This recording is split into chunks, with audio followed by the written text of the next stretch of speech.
இங்க ஒரு பொண்ணு அவங்க அம்மா அப்பா யாரும் இல்லாதனால அவங்க பாட்டியை கூட்டிட்டு அவங்க பாட்டி ஊருக்கு வரா. இந்த பொண்ணு ஊருக்கு வந்ததும் அந்த ஊர்ல இருக்கிற ஒரு கவர்மெண்ட் ஸ்கூல்ல சேர்ந்து படிக்க ஆரம்பிக்கிறா. அந்த ஸ்கூல்லே படிக்கிற ஒரு பையன் இந்த பொண்ணை பார்த்ததும் இவனுக்கு பிடிச்சிருது.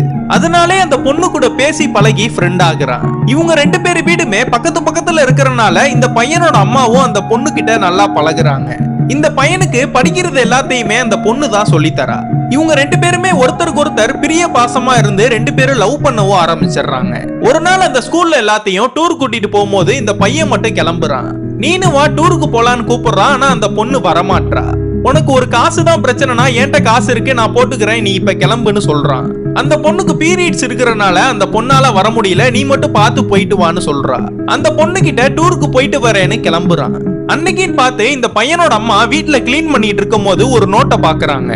அந்த நோட்ல ரெண்டு பேரோட போட்டோ ஒட்டி கிரீட்டிங் கார்டு மாதிரி ரெடி பண்ணி வச்சிருக்கான். இதெல்லாம் பார்த்த இந்த அம்மாவும் அந்த பாட்டி வீட்டுக்கு போய் அந்த பொண்ணை கூப்பிட்டு, உனக்குனா என் பையன் கேக்குதா, நீங்க என்ன ஆளுங்க நாங்க என்ன ஆளுங்கன்னு எல்லாரும் முன்னாடியுமே அந்த பொண்ணை போட்டு அடி அடின்னு அடிக்கிறாங்க.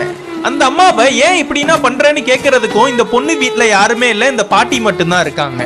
இந்த அம்மாவும் அந்த பொண்ணோட முடிய பிடிச்சு அறுத்து எல்லாரும் முன்னாடியும் அசிங்கப்படுத்திடுறா. இந்த அவமானம்னா தாங்காம அந்த பாட்டியும் இந்த பொண்ணும் அந்த ஊரை விட்டே கிளம்புறாங்க.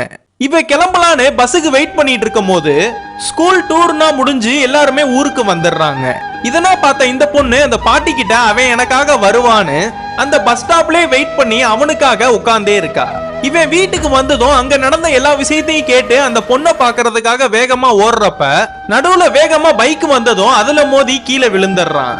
இவன் கீழே விழுந்ததுல ரொம்ப நேரமா மயக்கத்திலே இருக்கிறனால இவனால அவளை பார்க்க போக முடியல.